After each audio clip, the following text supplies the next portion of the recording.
Questions of Doom. Hello, welcome back to another Questions of Doom. Today I've been sent a question from RBA 80. And in this particular email, I've been asked a fairly common question, actually, that most archaeologists, I think, get asked at some point in their lives or in their professional careers.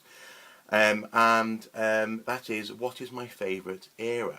Now, just to outline, this particular video series is one where I answer questions that you send my way via email, and hopefully in answering them via video, they're useful not only to the person who's asked the question, but also anyone else out there in YouTube land who may be curious. Although this isn't necessarily a broad spectrum question, it's a very specific question. So quite simply, RBA80 has asked if what's my favourite era in archaeology, and that is a very difficult question for me to answer because I've always been interested in most eras, actually. A bit limp-wristed, that answer, I know, it's a little bit, it's kind of like wet tissue paper, isn't it? It's a really bad handshake. But I will go into more depth. If you'd asked me when I was doing my studies at university what my favourite era was, I probably would have said anything in the that's prehistory, basically, anything before the Iron Age, and possibly including the Iron Age. Because I found the puzzle, the challenge of the puzzle of those periods much more exciting and much more engaging. The fact that you did have much more, detective work is the wrong word, but much more to bring together to try and tell a story about that period. Or rather, much more which isn't so obviously easy to access, as it were. I had a rather strange view of later periods, that somehow it was all just easier. But then, when I left uni, I went and I got some work working for people who were in and around the 10th century AD, so anywhere between the 7th and the 12th, and that really brought home to me, actually, the fascination that is quite rightly had with the Anglo-Saxons, with the Vikings, with the Byzantine Empire, and actually everything from that period really has its footings in earlier periods, such as the Roman period. So that really sort of expanded my interests from prehistory up to around about the Normans, give or take. And then since then, really, I've just been filling in my interests bit by bit, and I suppose I'm still quite weak on medieval archaeology and the different areas and periods in there, but I'm very much working on that weakness, and then my strength picks up again, actually, when you get to things like garden archaeology in Versailles, and and then the Second World War and onwards, that kind of thing, and essentially industrial archaeology. I'm quite good at that, and I quite enjoy that.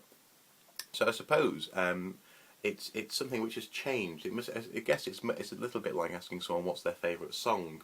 When you're a youngster, you can answer that. You know, my favourite song is, and you just tell people. But as you get older, you begin to realise that it's okay to like more than one song.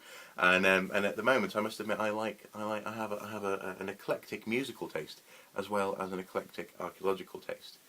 If you were to really push me, though, my first love, the thing I always love to go back to in terms of analysing, but also just thinking about, would have to be the Mesolithic in Northern Europe, and actually other parts of the world as well, but mainly Northern Europe. I find it fascinating because of the environment that people are living in, the different ways that people are living. But also as well the fact that you do start to see things like graveyards, and actually in some places even small towns, and almost like cooperative trading networks started to build up in a way which has no direct analogy to modern day, and so that's something I like, actually. The Mesolithic feels close enough to us to be recognisable, but far enough away, as it were, to be something which is new and alien, and therefore a bit of a challenge. So if you really had to push me, it would have to be the Mesolithic. If you had a bow and arrow to my head going choose a period now. That would be it. It would have to be the Mesolithic period. However, this isn't just obviously a question that only I can answer. This is a question that anyone can answer. So if any of you out there in YouTube land, any of my wonderful subscribers or people who just happen to be watching this video, if you have a favourite archaeological or historical period, why not give it a bit of a write-up below, comment below. If you like a certain period, say what the period is, and then maybe a couple of sentences on why you enjoy that archaeology or that part of human history the most. So hopefully it's been fairly short and sweet, but hopefully this answer has been up to your expectations, RBA 80. So until next time, thank you. Oh, sorry, one more thing. Please do send in your questions to the archaeosoup@gmail.com email address.